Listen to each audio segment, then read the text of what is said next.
You know, in our crazy busy lives, it feels like huge chunks of our day just disappear, especially in transit. But what if we could get that time back? Today, we're going to dig into how you can turn those boring moments into something genuinely useful and enriching. Let's jump in. Okay, let's kick things off with a number that might hit a little too close to home. 47. Yep, that's the average number of minutes we spend commuting every single day. Now, when you start adding that up over a week, a month, a year, wow, that is a massive amount of time. But here's the game-changing question, right? What if all that time wasn't just a write-off? What if every single minute you spend on a bus or a train or stuck in traffic could actually be an opportunity to grow, to learn, and to invest in yourself? And this brings us to what we're calling the dead time dilemma. It's that feeling, you know the one, where you're just stuck watching the minutes tick by as you get from point A to point B. And if you've ever felt that way, trust me, you are in very, very good company. I mean, listen to this quote from a user on Lemonade. It just captures the scale of this problem perfectly. 3 hours a day. That's not just an inconvenience. That's 15 hours a week gone. For a lot of people, this is a huge drain on their actual life. So, what's the answer here? Well, it all starts with a simple change in perspective. It's about redefining this downtime. We've got to stop seeing it as dead time and start treating it as found time, like discovering a hidden pocket of opportunity in your day.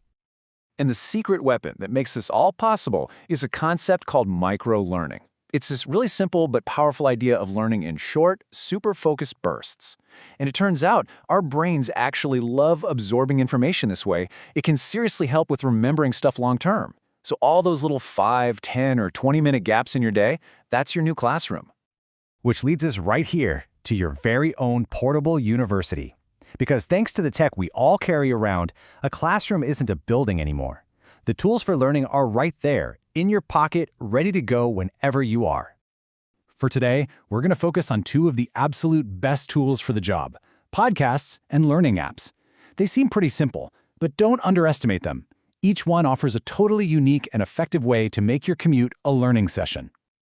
So, why do learning apps work so well for this? Well, from what folks on Reddit are saying, it really boils down to a few key things. First, they're just so accessible. You can pop one open and do a quick lesson literally anywhere. You get instant feedback, so you know right away if you're getting it. Plus, a lot of them use these smart techniques like spaced repetition to make things stick. And that whole game-like structure, it's kind of genius for turning learning into a habit you actually want to do.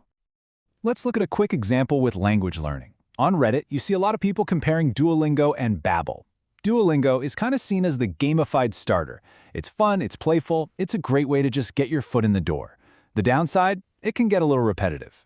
Babbel, on the other hand, is more like the structured teacher. It's less of a game and more of a real course that teaches you sentences you can actually use. So you can see there's a perfect tool for wherever you are on your learning journey. But hey, microlearning isn't just about structured app lessons. If you're someone who loves to dive deep into ideas, stories, and expert conversations, then podcasts are an absolute goldmine. Seriously, whatever it is you're curious about, there's a podcast for that. I promise. I mean, the sheer variety is just incredible. Look at this. If you want to level up in your career, you've got Truth for Teachers. Fascinated by ancient history? The history of Rome is legendary. Need a creative spark? Check out the Creative Classroom. And if your commute is super short, there's even stuff like the 10-Minute Teacher podcast for those quick insights. The possibilities are, well, pretty much endless. Okay, so we've got the tools, we know how to do this. But what are the actual real-world benefits of making this a habit? Because let me tell you, this is about so much more than just killing time on your way to work. Let's talk about the 5 big payoffs, especially with educational podcasts. 1. You'll stay totally updated on the latest trends in your field.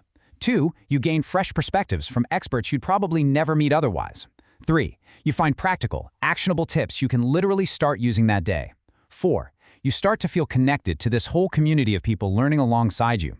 And maybe the biggest one of all, number 5, you get to learn on your terms, fitting your personal growth into your schedule. When you embrace all of this, something really cool happens. Your commute stops being this chore you have to endure. It actually becomes a consistent daily investment in you, in your skills, your knowledge, and your well-being. And all of that brings us to our final, and honestly, most important question. We've seen the problem, we've talked about a pretty amazing solution, but now, what comes next? Well, that's entirely up to you. You know, I love this quote from a Reddit user because it just perfectly captures the whole spirit of this idea. It's about that easy access, that convenience. It's about finding those little pockets of time, whether you're on a bus or just winding down before bed, and making them count for something. Because at the end of the day, this isn't just another productivity hack. It's a fundamental shift in how we see our own time.